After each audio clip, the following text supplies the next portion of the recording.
Well, earlier this year, Oklahoma Governor Brad Henry signed a bill authored by Speaker of the House Chris Benge to establish incentives to increase the number of CNG vehicles here in the state. And most believe the quickest way to get there is with industry fleets. Joining me now from just outside in our own parking lot is our Alisa Hines. Well, Rob, walk through any parking lot and it's pretty hard to find a car that runs on compressed natural gas.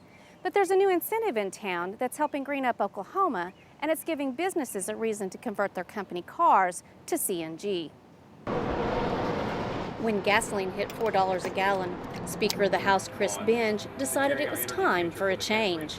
For several years now, I've had a concern about our increasing dependence on foreign oil, and specifically OPEC oil, nations that provide energy for our country that are not necessarily are friendly to us and have our best interests in mind. So he co-authored a bill giving buyers of CNG cars and fueling stations they depend on a substantial tax break. One AT&T of Oklahoma gladly accepted by rolling out 30 CNG vans. We've got quite an availability of natural gas. Obviously, it's a cleaner burning fuel, less cost, less maintenance because of the less emissions that their vehicles that are running on CNG will emit.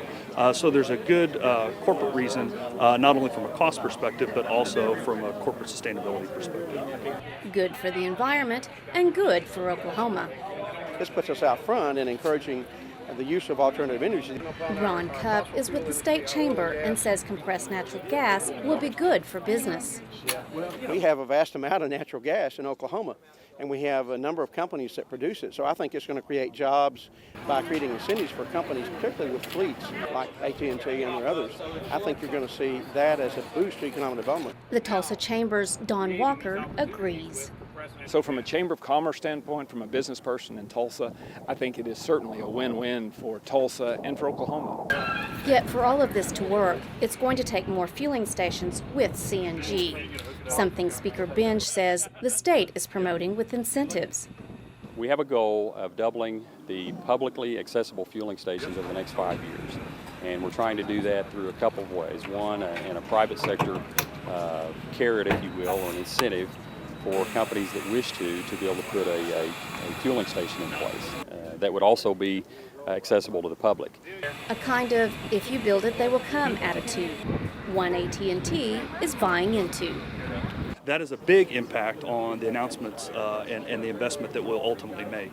As the infrastructure grows, we will be able to bring more CNG vehicles to the state and elsewhere in the country. One of our main decision points on where we're actually making this investment and where these number of vehicles are going will be dependent upon available infrastructure to refuel these vehicles. It's win-win in greening up Oklahoma.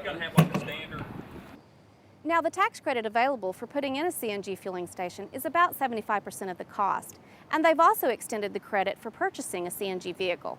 Now, that's quite an incentive for the private sector, but what about government fleets?